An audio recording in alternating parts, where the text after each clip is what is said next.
त्यांच्या सहज बोलण्यातून आपला हित असतो हे लक्षात घ्यायचं. आपलं हित आहे, सहज बोलणे हित उपदेश हित आहे. आणि आपलं हित कशा कुणाला कळतं? आई बापाला कळतं आणि संतांना कळतं. सहज बोलणे हित उपदेश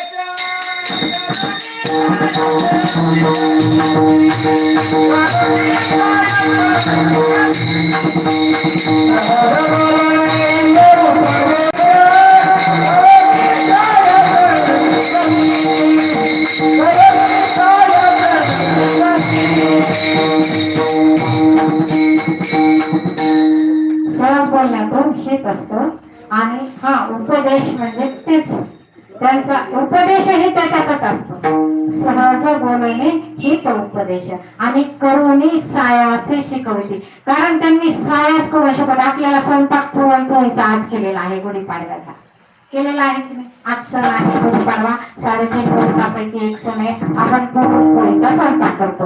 अहो त्या गृहिणीला कालपासून तयारी करावी लागते. उद्या पुरणपोळी करायचं म्हटलं तर हरभऱ्याची डाळ भिजवायची, बेसन पीठ आहे का नाही पाहायचं, तेल आहे का नाही पाहायचं, तेल काढून घ्यायचं, कणिक आहे का नाही, दळण आणून घ्यायचं. म्हणजे खूप सायासानं आपण संसार करतो.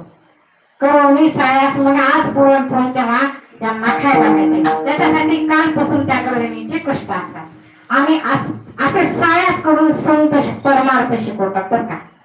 त्यांनी भगवंताचे कसं नाम घेतल्यानंतर काय असतं, हे तुमचं हित आणि कर्म हे फक्त संतांना असते की बस झाला आता, बस झाला आता, बस झाला.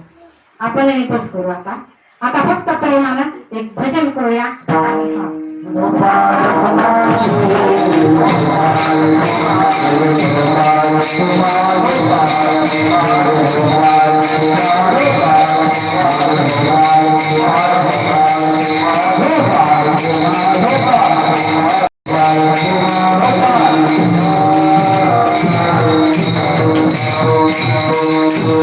किती गोड आहे या भजनामध्ये.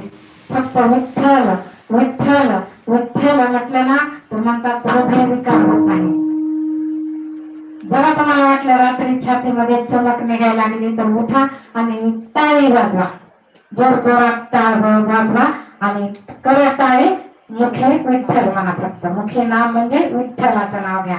विठ्ठल विठ्ठल विठ्ठल असं जर म्हणलं मनातून म्हणायचं. पण कसं आलं पाहिजे?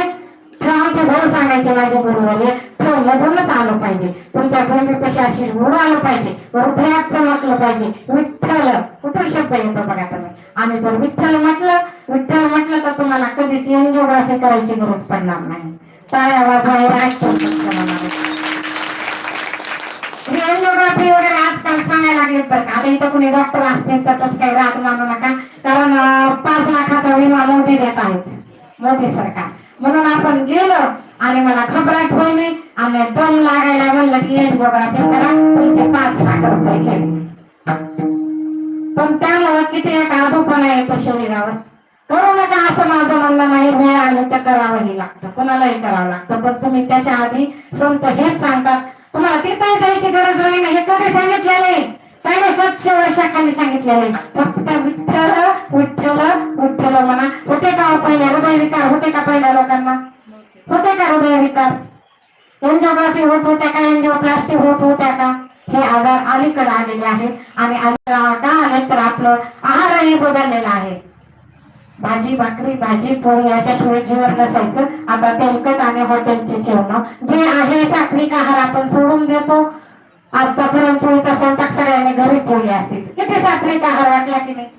पण हा सात्विक आहार सोडतो आणि बाहेरचं कधीचही तळलेलं ते खाण्यातून आजार उद्भवत आहे. मग हे संतांनी 750 वर्षापूर्वी लिहिलेले तुम्ही विठ्ठल विठ्ठल विठ्ठल. म्हणून मला या तुकाराम महाराज शेवटच्या चरणात सांगत आहे